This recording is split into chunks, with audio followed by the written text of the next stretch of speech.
like that at all. All right. So one of my favorite stories is the story we left off at in John. It's the story of Jesus going into Samaria and meeting a woman there. And let me just give you a little background on this. I don't know if we've talked much about Samaria. I don't remember if we have. So Jesus in this story is down in Jerusalem.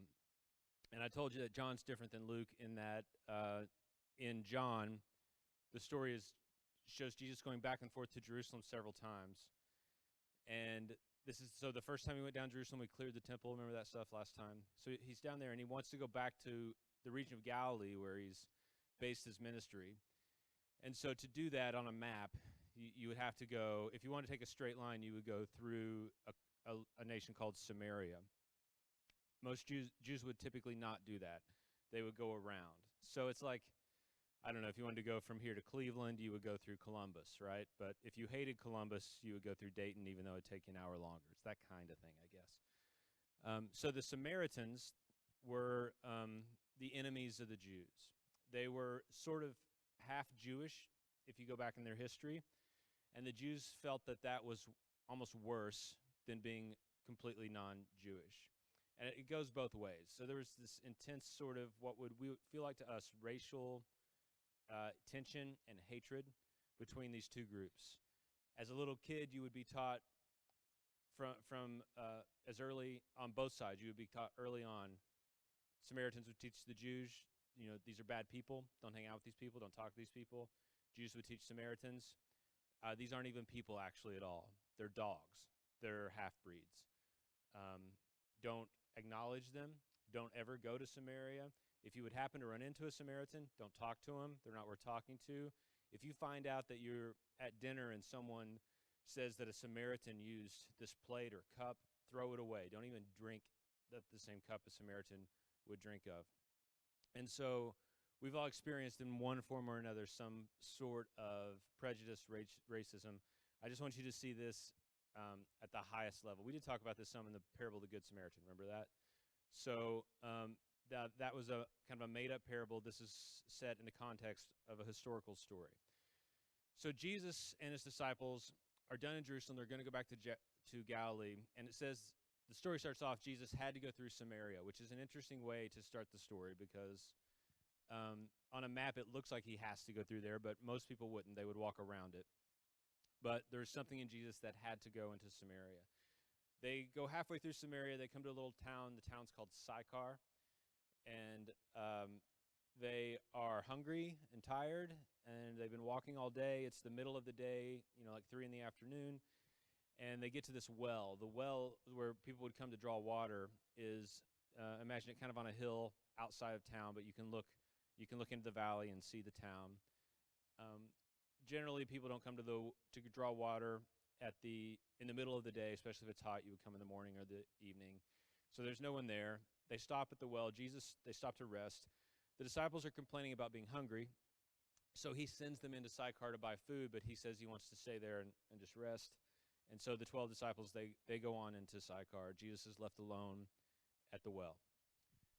And while he's sitting there, he notices from the town this woman start to walk out of town up towards the well. I always imagine her with like a porcelain jar on her head. She's coming to draw water. As she gets closer, from her perspective, she sees a man sitting at the well, which is really weird. It's not common. She's going to be able to tell by the way he dresses that he's a Jewish man. She may be able to tell that he's a rabbi. And it's just super strange. This wouldn't happen. Jews don't come through here, let alone spiritual teachers. And she probably also has some issues with men anyway. Jesus sees her coming, and so now he's all alone, and a woman is coming his way. If Jesus were in Jerusalem or in Galilee, in Jewish territory, he wouldn't talk to this woman anyway, because it would be scandalous.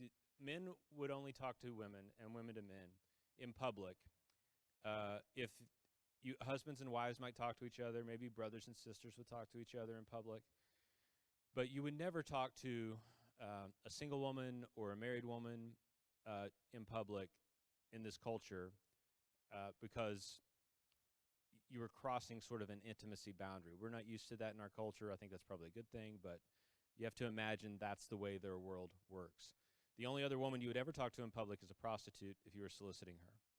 So this woman comes up. She ignores Jesus. It seems as though Jesus ignores her. She goes back around the well, and she starts to draw water from the well. And then Jesus breaks about every social norm in the book. He turns to her, and he says, "Can I have a drink of water?" And she looks around. She can't believe this guy's talking to her.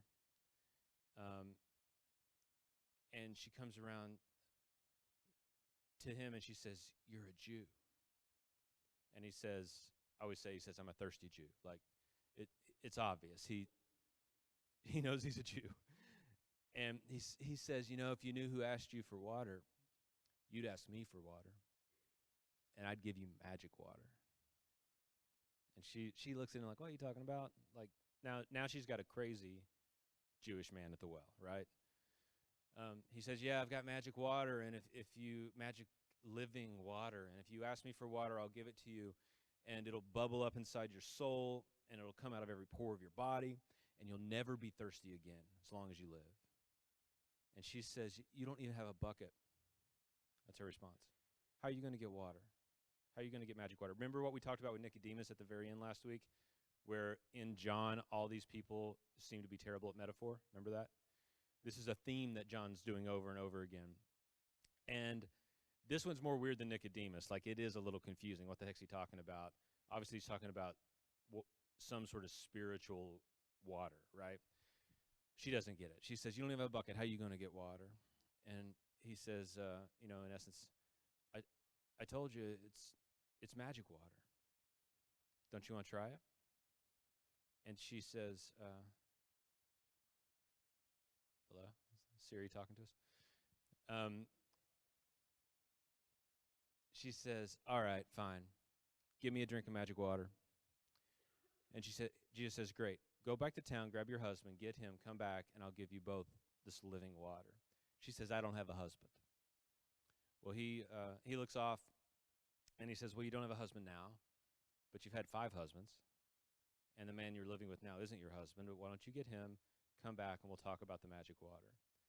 So this is the miracle in the story, right? This story really doesn't have a miracle in it, aside from Jesus knowing this woman's story. There's no way he would know it. And he, I always say, reads her mail. Like, he knows her private stuff. She's had 5 husbands. The man she's living with now is not her husband. That doesn't happen in this culture unless you're a prostitute. So what Jesus has labeled her as now is, in essence, he's saying to her, "I know who you are. You're a prostitute. You've been with a ton of men. Go get the one you're with now and bring him back." So what you might think would happen to her in this part of the story is that she would be somewhat convicted, right? That she would say, "Oh, you're from God because you know things other people don't know," but she actually takes the opposite turn. And it sort of makes sense because, again, we're dealing with a Jew and a Samaritan here. She's not going to automatically assume he's a good guy or a spiritual guy. And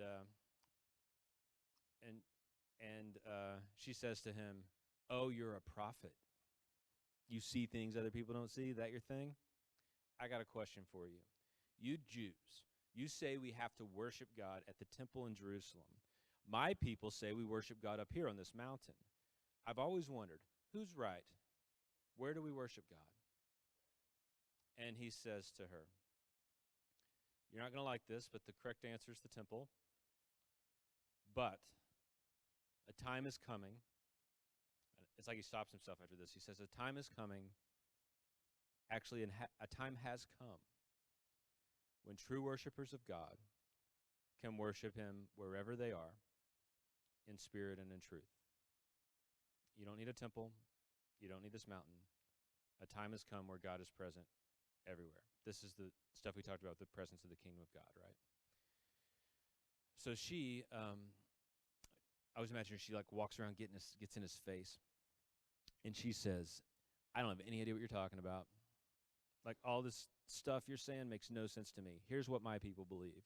Someday a promised king will come, and we will call him the Christ, and he will explain all this stuff you're trying to explain to me. And he looks at her and he says,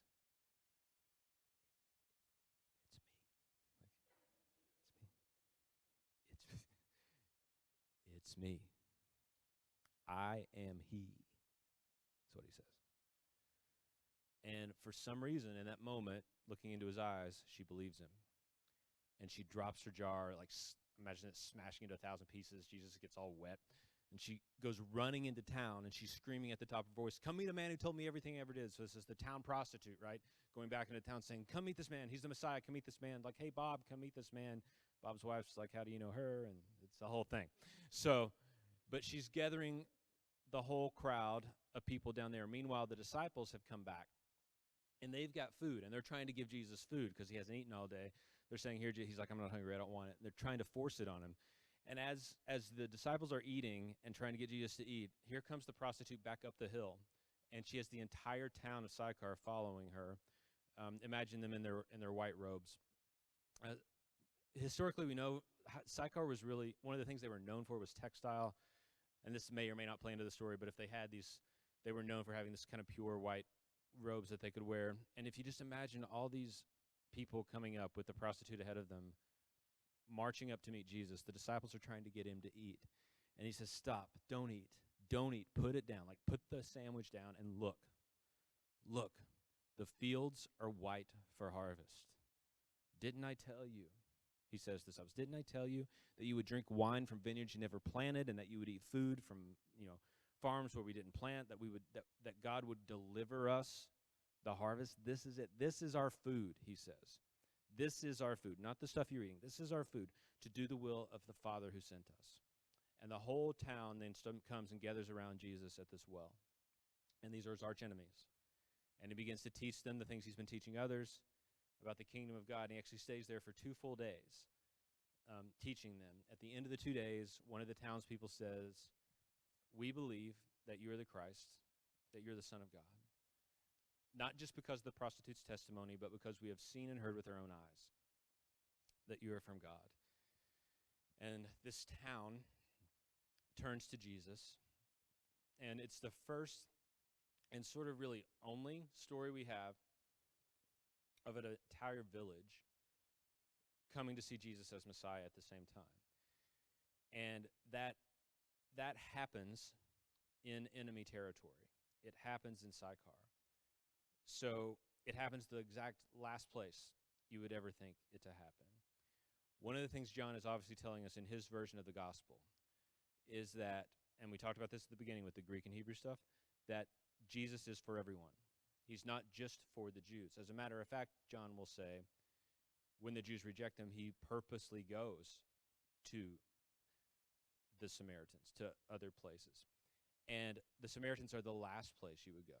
These are the arch enemies. This is like going into, whoever your enemy is at the time. So going straight into, I don't know, the Taliban or something, and seeing them turn and believe before we believe. That story, and a lot of these stories in John, I told you a lot of these stories aren't recorded in those other Gospels. And John's a later Gospel. So there's several different ways to look at that. The more conservative view on how to view that stuff that I would assume most professors here hold is that these stories very well probably are historical, that they happened, and that they just weren't recorded in the earlier synoptics, because John at the very end of his gospel does say there were many other stories about Jesus, and the whole world, his quote is, "The whole world would not have room for the books that would be written if I told you every story about him." So he's saying there's a lot of stories that weren't recorded, and maybe John knew those synoptic gospels and wanted to give us these stories that would have been lost to history. So these were oral tradition stories that had lasted 40, 50, 60 years that were now being written down. The other thing, though, we see with John is, and this is my opinion, I guess, he plays a little bit with the timeline of Jesus. I think John is written much more like a stage play, or like a poem, or like a great novel, whereas the synoptics are written a little more like a text history book in chronological order, perhaps. So one of the obvious things we saw is that Jesus did the whole cleansing the temple thing in chapter 2 of John. At the very beginning of the story, he goes to Jerusalem and cleanses the temple. In the synoptics, he does it at the very end. He cleanses the temple right before the crucifixion. So one of two things is happening. Either Jesus did it twice. He did it at the very beginning of his ministry and the very end. Could have done that. Or John has taken some, literary freedom and sort of changed the chronology of some of these stories of Jesus to ultimately kind of spin a tell the story from a sort of a more poetic way. Does that make sense? In my opinion, ought not to affect our faith or what we believe about Jesus either way we go with that stuff. But one of the things that I think is really clear is that John is a little more of an artistic storyteller than these other guys that are a little more historical in nature. I told you, I don't remember exactly. I tend to forget everything. I don't remember exactly how this class started, but I know when we started the first semester class that I talked a lot about how it being way more important, in my opinion, and the purpose of this class, way more important to get an overview of the story of Israel. That's the first semester, and now the story of Jesus and the early church. I believe until you have kind of a grasp and an understanding of the overall story, you really can't study the specifics. You have to know the whole overarching story. And I'm going to transition now, introduce my friend here in just a second. So this was unplanned. My friend Sean is here from Las Vegas. Never mind. I was going to make a dumb Vegas joke, but you guys wouldn't laugh, so what's the point? You laughed at that. I don't remember how much I've also told you of my personal story, so I want to just tell you a little bit of that. So this is like unexpected time. We're not going to talk about John anymore, but it does tie into this idea of story and poetry. So I went here to CCU, graduated in 1995, got married right before that, and my wife and I went immediately to Las Vegas. I wanted to start a new church. I got a degree in biblical studies with an emphasis in church planting. So early on, all I wanted to do was start a church.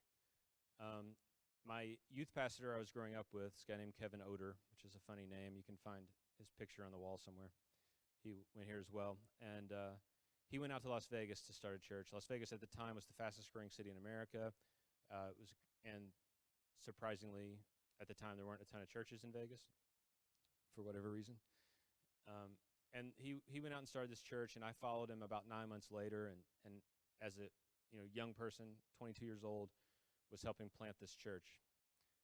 About 3 years into that, I began to realize that I wanted to start my own church. I felt like God was calling me to do that. I had an opportunity to do it in New York City, and almost did that in Manhattan.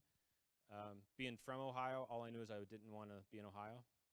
Like, I wanted to be in what felt like to me a more exciting city. But things opened up in Vegas, where I already was, to start a church there, and so decided to stay there and planted a church when I was about 25 years old, which I do think everyone was telling me I was too young, and at 25, anytime somebody says that, you know they're wrong. Turns out I might have been too young, but I started the church, and started with a group of friends. So actually 3 of my friends and their wives moved out with me to Las Vegas. We graduated together here, and we all moved out together to start the church. And then we had met friends along the way. Sean is one of the friends we met pretty early on along the way. And Sean didn't actually come from a Christian background per se, or wasn't at the time. He can explain that if he wants to. But we connected pretty quickly. Sean is a professional actor, not the famous kind, but did a lot of, as I recall, stage work and Shakespeare and all that kind of stuff. And as deep in the recesses of my heart, is I'd always wanted to be an actor and really loved theater, but felt this intense calling to the church. And what began to happen with me is, as Sean and I and others worked to start this church together is I began to see the connection between story and poetry and literature and acting, movies even, to the gospel. And so I began to realize when I would get up and preach and just tell people things to do or things I believe or read a verse and tell them what every word means, that they generally wouldn't listen that well and they generally wouldn't do anything about it. So when I changed my style to mainly just telling stories, what I found was more people listened, more people engaged, and more people actually took action and did something. And I began to see there's more power, and I still believe this deeply, there's more power in a story than there is in a fact. There's more power in story than there is in data. One of the things I say all the time is that every decision people make is an emotional decision. And if you're so logical that you hate that I just said that, then you had an emotion connected to your logic. Does that make sense? So super logical people are so proud of their logic that that's still an emotional decision about how logical they are. And so only story creates emotion. If I were to tell you, 3 million people this month will die from not having clean drinking water in the world, that's a terrible statistic. But it doesn't actually, even though it's terrible and our brain knows it's terrible, it doesn't make us feel anything, generally. But if I were to bring up a mother from Africa and have her stand up here and tell you how she's lost 3 of her children in the last year because they couldn't get clean drinking water, and she's buried them and talk about who they were and their stories and their funerals, and we're going to all be crying and emotional, and probably if we have any cash in our pockets, we're going to give it to this woman or give it to someone who can provide clean water. We're going to take action on it. And that's the difference in the power of a well-told story versus the power of just giving people data and facts. So my journey I started this church, it went fine. I began to realize, though, that I'm good at church on Sundays. I don't love it Monday through Fridays. I began to realize I don't think I'm cut out to be a normal pastor. And I was taking improv comedy classes with the Second City at the time in Vegas. And in essence, what felt like overnight, kind of quit my job at the church and began doing improv comedy on the Las Vegas Strip. And I did that for 3 years and started acting, which I always thought I wanted to do. And Sean was very helpful early on in my life trying to teach me how to act on the fly. But I'm really just an improviser who pretends to be an actor, is what I learned. Like, I'm an actor pretending to be one. So ended up moving to LA and getting some acting gigs and trying to pursue that. And then out of nowhere, God sort of called me back to the local church. Wasn't expecting it at all. He also called me back to Cincinnati, which I didn't want at all. This was about 8 years ago, and took a job as a teaching pastor again at a big church here in town at the Vineyard. And about 3 years into that, it went great for 3 years. About 3 years, I remembered, I don't like being a pastor Monday through Friday. I kind of just like I like telling the stories, but I'm not really the guy to run a church. And from there, I started my own business called Rebel Pilgrim that some of you may have heard of, and we tell stories. So we do videos, made 7 feature films, yada, yada, yada. I don't know if I told you, I don't remember what I told you guys, but it might be helpful that you know a little bit of my story. So this is the only class I teach. Maybe you know that, maybe you don't. I'm just here 2 hours a week, and they asked me to come in because they know I love story, and I can tell these stories of the Bible to you guys so that you can have an overarching idea of what's happening. I say all that because I'm going to invite Sean to come on up, and I asked him to do, he's also a slam poet, of course, because he's cool. And how many of you have been to a spoken word event or seen anything like that? Okay. So I've never been to a spoken word event at 9:30 in the morning, but I asked Sean to come up and do a poem, and he's going to do a poem that he's wrote. You can say something before it or not, however you want to do it. And then I'm just going to ask him a few questions to interview him. If you guys have questions for him, if you want to ask a performer, professional actor, a storyteller a question, I'll give you the opportunity to do that. My experience is you hate talking out loud, so if you don't have questions, I'll ask them. But would you welcome my buddy Sean Critchfield up here, would you?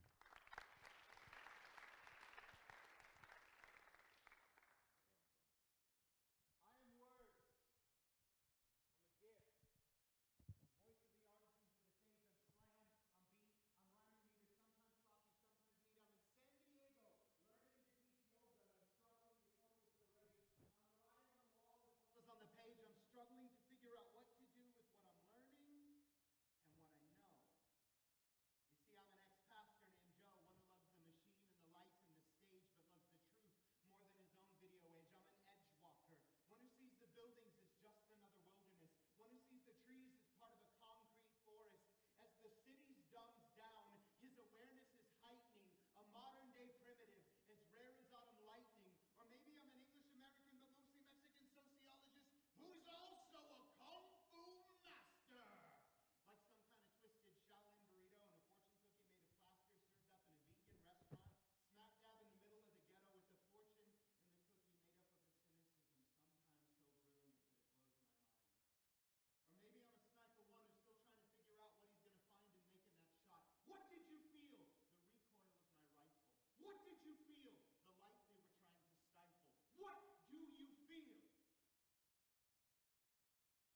So that was fun.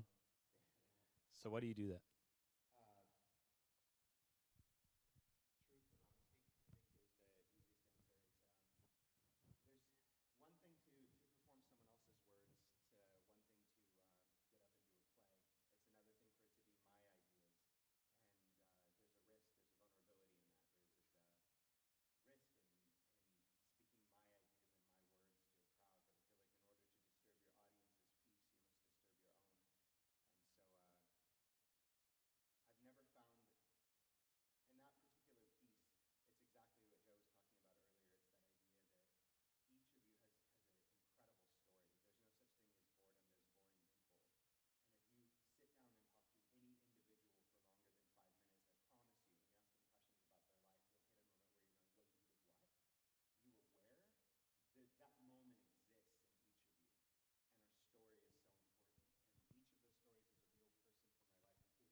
Does it break artistic credibility for you to tell us what some of those stories were based on?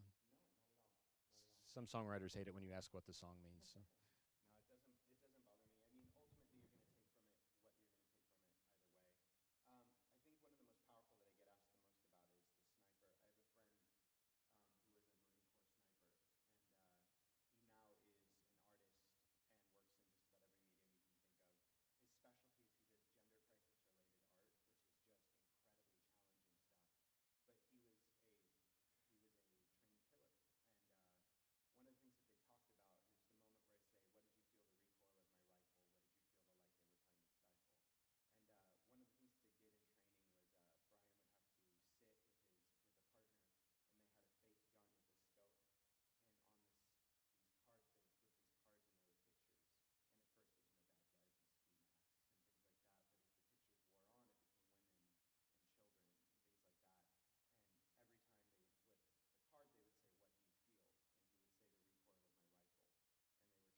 How many of you in here would self-identify as an artist or a creative actor?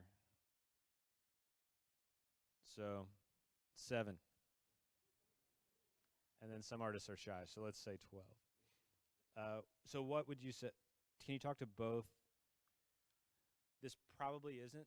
I mean, this isn't an art school per se, so we're not necessarily coming here to be an artist, but some of us are artists.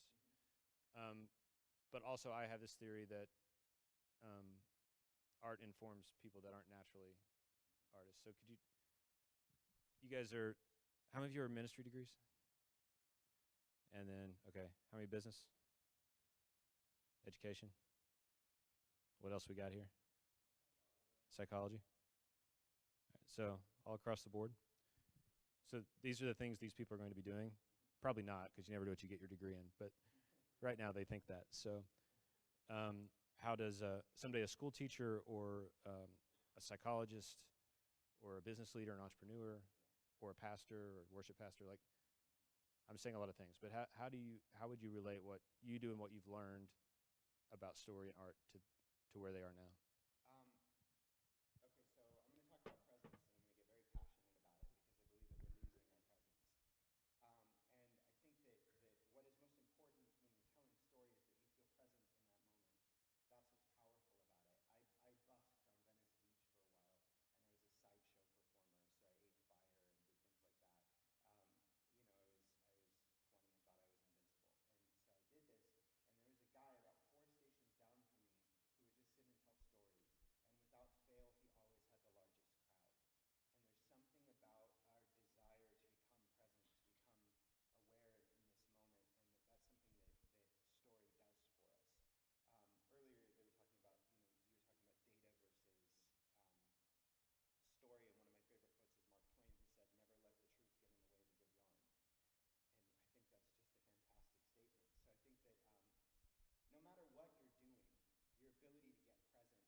Good. Do you guys have any questions for Sean?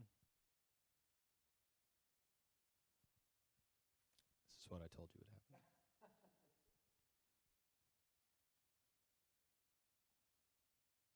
Okay. There you go. See. Okay, so if you guys have not watched Guy on a Buffalo, that's something that you have to do probably today at some point. I heard some people mutter, so I think that there's some people who've seen Guy on a Buffalo. But basically, there's this movie in the 70s that was about a guy riding around in a buffalo and his exploits, and it's really a pretty awful movie. But this group wound up writing these kind of songs, these bluegrass songs that narrate these clips from the movie, and they're just ridiculous. And one day the guy on the buffalo was riding around in the plains as this video is happening. And they're only about 3 minutes, and I think there's four of them. But I promise you, like, they deserve to go viral again. So if you guys can make that happen, I'll be forever in your debt. That's your task, to get people present with Guy in a Buffalo. So, good question. Yeah. My mom would tell you since I came out of the womb. She has memories of me standing on the mantle. I started acting professionally immediately out of high school. I wanted to go to college, I really did, but I just kept getting work. And I feel like you kind of, especially when you're going to perform, you go to college to get work, so it seemed a little silly, to stop, to go back to go to college so that I could continue what I was already doing. My first gig was actually Jesus Christ Superstar, and I played Annis and played one of the villains. It was pretty awesome. And that was the birth of my beard, was that role. And then I worked for Utah Shakespearean Festival, worked in LA, and worked in, worked in China and Australia and Japan. And I was in Tournament of Kings on the Las Vegas Strip for years. And I was in a spoof on Pawn Stars called Pawn Shop for a while as well, that was in Las Vegas. So, yeah, so, 20 plus years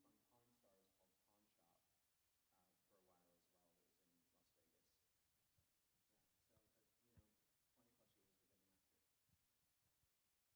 Can you talk about what it means to you to be a professional actor versus what most people's perception might be? Yeah, yeah. The word amateur means for the love of. So if you're, they say if you're a professional, I'm a professional, and that goes back to like an ethic, and I disagree with that. I don't think that's true. I think that being an amateur versus being a professional is a matter of a paycheck, and that's it. Because I know a lot of professionals that are still amateurs, and I would love to say that I'm still an amateur. Most people hear that amateur title and they're like, oh, he's an amateur, and that's a negative thing. I don't think so at all. Yes, I do it for money, but I also do it because I love it. And I don't ever want to lose sight of that. I think that the difference, we should all be amateurs that are also professionals. If at some point you get to the point where you don't love it anymore, quit. Don't do that. Life is way too short to be doing something you don't love to do. The biggest difference of being a professional is when you're an amateur, you can do any role that you get offered. You can do these roles that really challenge you. You can create art. And then when you're a professional and that's where your living has come from, if they're like, hey, we're going to reboot the Power Rangers, do you want to put on an orange gorilla suit? I'm going to say how many zeros are in my check. Okay. And then I'm backstage like putting on the hood going, I was in Macbeth and I was good, and now look at me, putting the hood on. But that's the biggest difference between doing it professionally and being an amateur. So, yeah. Any other questions? All right, I'm going to end it about 7 minutes early so that let Sean hang out down here. Maybe some of you want to ask a question individually. But you thank Sean for coming. It's very cool. Thank you.